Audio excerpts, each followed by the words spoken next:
Coming up on This Week in Torrance, we have a sneak peek of what developers are proposing at the former Toyota campus. And progress continues at Del Amo Fashion Center as they get ready to open several new businesses in the coming months. Then local women are recognized for their role in the business community. Plus, the Easter Bunny was busy this holiday season, attending many events across town. You won't want to miss those stories. These and much more are just seconds away. Your local news starts right now.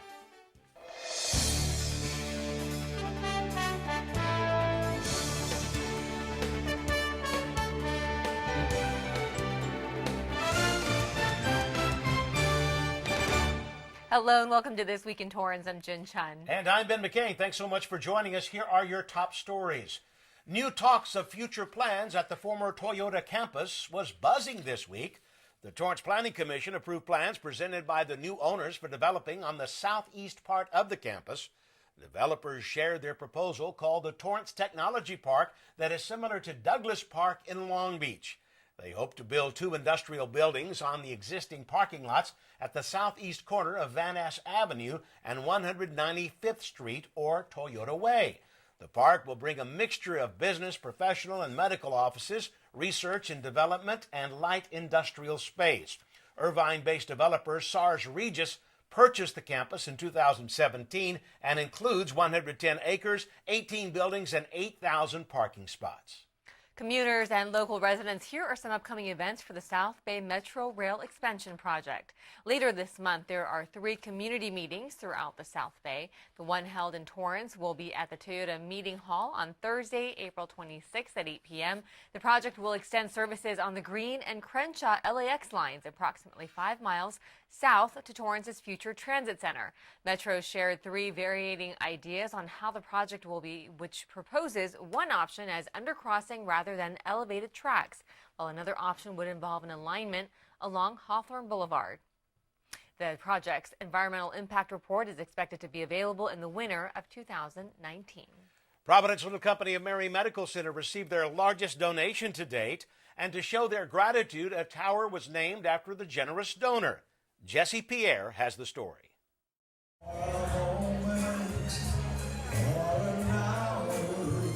The evening started with a special serenade for the woman in honor by her eldest son. She's very generous. She helps everybody. If someone needs help and they go see mom helps them. Priscilla Hunt and her family are being recognized for another landmark contribution in Torrance. Priscilla and her late husband have built a legacy on giving back and are known for their generous donations to Torrance Memorial Medical Center. Now across town, they are giving yet another gift. Your name is a legacy that will be lasting. And I'm sure that my husband, Donald, is not here, but he's here in spirit. He gave me the opportunity to be the messenger, and I deliver. Their journey with Providence started in 2004 when the couple wrote their first check of $100,000 for the hospital. Since that day, their contributions and impact on the healthcare industry has only gotten bigger. And what it's going to mean for the community is that we're going to be able to advance our cardiac services through interventional, through screening, through diagnostic testing, and help people get back to their lives as soon as possible. And thanks to the $20 million contribution, the Del Vicario Cardiovascular Center of Excellence will be home to the first comprehensive stroke center in the South Bay. The new center means an increase in outpatient capacity by 40%, a new electrophysiology lab, the finest and most up-to-date equipment, and 3 additional rooms for interventional cardiology.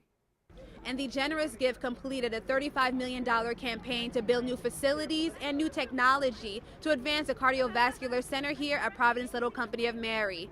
And now the Donald and Priscilla Hunt Tower will welcome visitors and patients for years to come. For Torrance CitiCABLE, I'm Jesse Pierre. Thanks, Jesse. The Cardiovascular Center of Excellence is expected to be completed by early 2020. The City of Torrance is encouraging the community to stop by the library.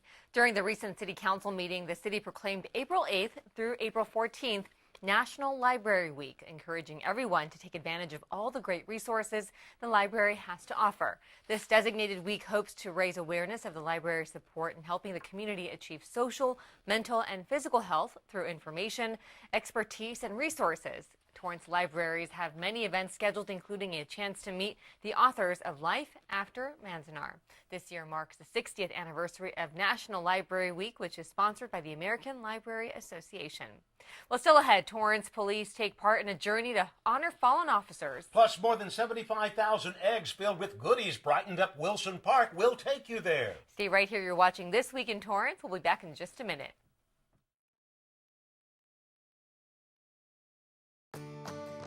Hi, I'm Jordan Peele. I'm usually trying way too hard to be funny. Well, right now I'm going to be completely serious with you. Online bullying is a toxic side effect of modern technology. No one's immune to it. Not you, not me, nobody. But there's a way we can fix it. This emoji in the symbol section of your phone's emoji keyboard. Use it when you see bullying online to say, I see what you're doing, not cool, definitely not funny. And I know what funny is. I coined the phrase wordness to the turdness. So join me and become a witness. When you see bullying online, use this emoji to do something. Learn more at eyewitnessbullying.org. Bye-bye. Hi. Hoping for a crisp breeze to help keep you alert. Oh, he took a sip of water too. That'll probably help. You were probably gonna turn down the radio too, so you could focus, right? Probably okay isn't okay. Right. If you see a warning sign, stop and call a cab, a car, or a friend. I think the water line is what really drove it home. I blew on him. Torrance Police motor officers traveled with a special escort to remember fallen officers. The officers participated in the Cannonball Memorial Run, where they helped escort the Cannonball car and support teams from Redondo Beach to the San Bernardino County Sheriff's Department headquarters. From there, other officers stopped in Phoenix to honor Officer David Glasser. The Cannonball Memorial Run was created in 2016 by two San Bernardino County Sheriff Sergeants who wanted to raise funds for families of murdered officers. The two drove cross-country nonstop to visit every city where an officer was killed. This is the third drive across the country. Several women were honored recently for their many achievements and impacts on the Torrance community.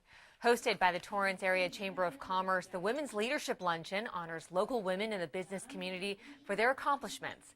This year, new Torrance Police Chief Eve Irvine was the keynote speaker. Irvine, who has been in law enforcement for 35 years, started her new chapter at the Torrance Police Department at the beginning of the year. Now, during the luncheon, Irvine shared her career stories and the different situations she had to face in law enforcement, all while bringing a lot of laughter to the crowded room.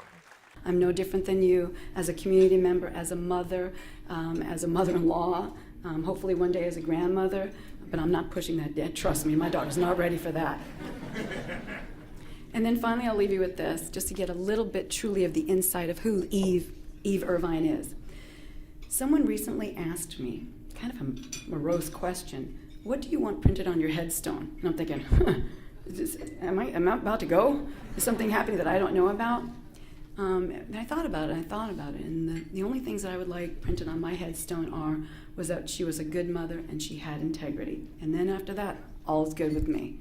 So thank you for letting me speak to you today. I truly appreciate it. I'm honored to be here. And thank you for welcoming me to the community as well. This year, the Athena Award went to Leslie Cortez, who works for the City of Torrance. The Community Catalyst Award went to Andrea Sala from the El Camino College Foundation. And the Inspirational Leader Award went to Mary Kingston from Providence Little Company of Mary Medical Center. The South Bay Spirit Award went to Claudine Garcia from the Promotions Department.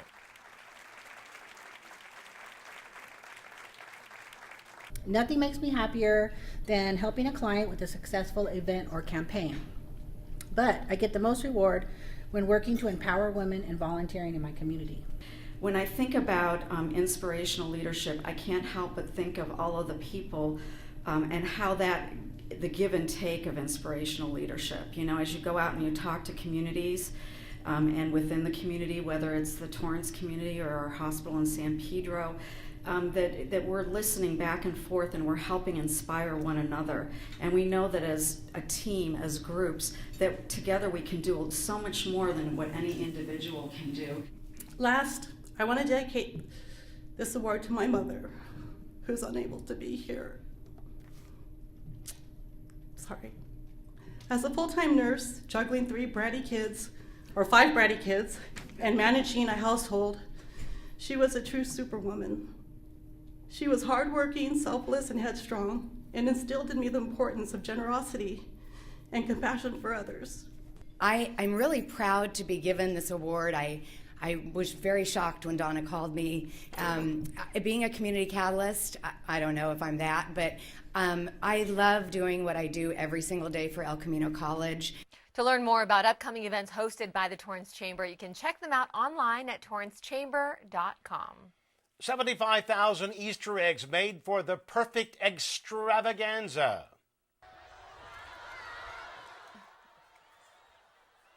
Colorful plastic eggs covered the grounds at Wilson Park, each one filled with delicious treats for the kids to savor. Children came ready with their baskets and raced through the park to grab as many Easter eggs as possible. Now in its 6th year, Connection Point Church hosted this Easter event, which also included a bounce house, games, activities, giveaways, and live entertainment.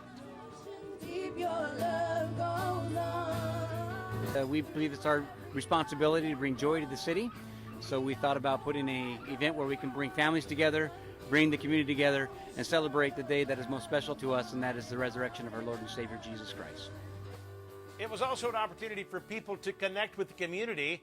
The Studdard family moved back to California recently after 15 years and felt right at home. To enjoy this wonderful community event put on by the church, and so we're just looking to have a great time. Connection Point Church hosted their first egg hunt back in 2013 with just 10,000 eggs, hoping to use this family-centered holiday to bring together the South Bay community. Well, another annual event brought joy and excitement along with some eggs filled with chocolate and surprises. Torrance CitiCABLE reporter Louis Tran has this one. Families throughout the Torrance community gathered around at El Prado Park for a chance to capture all the eggs at the 37th annual Easter egg hunt. I love it.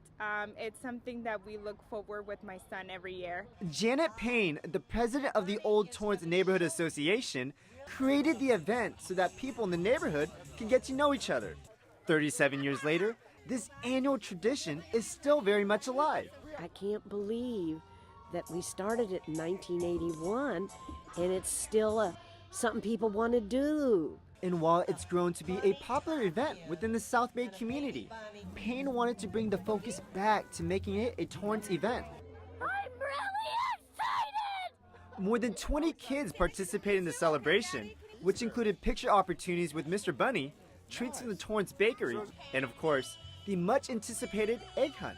I get to get cookies and I get to get prizes and share with my sister and brother. I like to be so fun because I like to get a lot of eggs. Kids throughout the community are excited for this Easter egg hunt. Like this egg right here. While all eggs have chocolate, some have a prize. When my son received the eggs, so it looked at him and he said, "Mommy, look, there's candy in here. There is candy. I love it. I want to eat it." Whether you like chocolate, cookies, or even just getting to know your friendly neighbors, like many kids would say, this event was excellent. I love that I live in Torrance, and I love this neighborhood. For Torrance CitiCABLE, I'm Louis Tran. Thanks, Louis. According to the Old Torrance Neighborhood Association, 50 eggs had surprise tickets where kids had a chance to win a basket filled with cookies, toys, and even a little cash. Just to let you know, I won the prize egg when I was a kid. $25 in the egg. It was a good feeling. The Easter Bunny also made a special appearance at the Torrance Cultural Arts Center just in time for the holiday. The giant bunny was all smiles and kept her ready for a family day. The city's annual Breakfast with the Bunny event hosted dozens of children who enjoyed a pancake breakfast with the guest of honor. Everyone got a chance to take pictures with the bunny, and one of the highlights of the festivities was a grand magic show performance by Christopher T. Magician.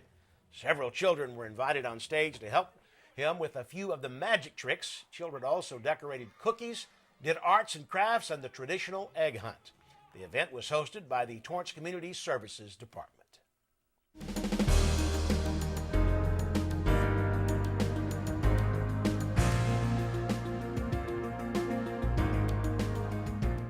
Construction continues to boom in the city and especially along the boulevard. As work unfolds at the site of the future Dave & Buster's at the Del Amo Fashion Center, city officials say they do have a target date of completion for mid-June. And not too far away, Marshall's is in the final phase of their tenant improvement work with plans of stocking merchandise in the coming week. Now on the other side of the mall, EMC Seafood Restaurant continues work as they delay their opening date to later this year. And speaking of food, the Outback Steakhouse restaurant continues construction as well at its new location in the lifestyle wing of the mall. The eatery will be open by early summer. Denny's restaurants across the country are taking their customers out into space with a new menu. Now through June, you can enjoy new menu items honoring Star Wars' newest movie, Solo, A Star Wars Story, which releases in May.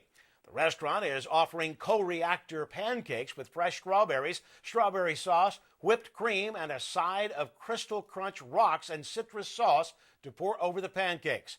Other hot creations include the Blaster Fire Burger, the Two Moon Skillet, and Denny's Light Speed Slam. Denny's will also release a set of trading cards for fans to collect. 2 of the cards come in a pack with Denny's coupons, and proceeds of the card sales will go towards the No Kid Hungry campaign. There are 2 Denny's in Torrance, one on Hawthorne Boulevard near Fashion Way and another on Sepulveda Boulevard near Maple Avenue.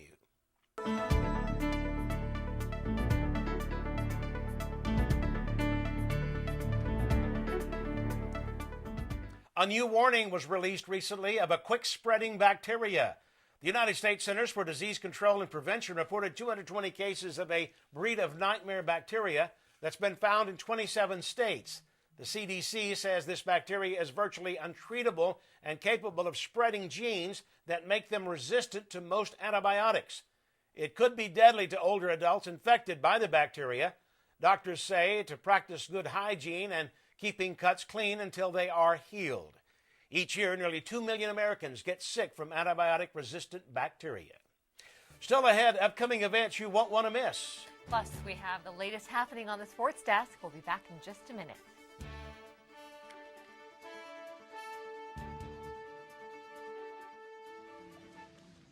So there you are, shuffling through a stack of resumes and you come to mine. This is it. First impression. My way in. But here's the thing. Can my resume show you how I truly stand out? Can one piece of paper really tell you my whole story? Like that I was studying, going to night school while working 2 jobs just to help my parents pay for groceries. Or how anytime there was an opportunity, I was the first one to step up. Because I wasn't gonna let my life, my circumstances dictate who I was gonna become. And all of that determination, commitment, drive, that's me. And that's something you just can't put on paper. Look beyond the resume and discover new ways to develop great talent like me. Welcome back, everybody. Here are some upcoming events. The Torrance Cultural Arts Foundation presents the annual Pacific Coast International Short Film Festival on Sunday, April 15th at 7 p.m. It'll take place at the James Armstrong Theater. Audience members will vote for the best film. General admission is $10. And Torrance South Bay YMCA will host its 27th annual Healthy Kids Day on Saturday, April 21st from 10 a.m. to 1 p.m. The community is invited to this free events promoting good health and fun activities for the whole family. It's a nationwide event to remind families to keep their kids healthy even during the summer. Then on April 21st from 8 a.m. to noon, if you're a Torrance resident, you can participate in the Earth Day recycling event hosted by the City of Torrance. You can drop off your electronics to be recycled properly or have your important documents shredded for free. This will take place at the Torrance City Hall employee parking lot near Maple Avenue, near the courthouse. Participants are advised not to bring hazardous materials to the event. Now, let's find out what's happening in the Torrance sports world. What's going on, AJ? Hey guys, here's what you'll see on this week's edition of the Sports Desk. The El Camino College softball team performs their latest hits at the plate, that is. And speaking of the plate, if you're interested in trying a local dish, we're serving up some North High and Bishop Montgomery baseball. The Elko men's volleyball team had a seesaw battle with rival Long Beach City College. And you're going to find out why Torrance is America's hotbed for kendo. We'll have all these stories and so much more. Remember to watch the Sports Desk at 4 and 9:30 p.m. right here on Torrance City Cable. Jin and Ben, back to you. Thank you so much, AJ. Well, that does it for us on This Week in Torrance. I'm Ben McCain. And I'm Jin Chun. Thanks so much for joining us. We'll see you next time.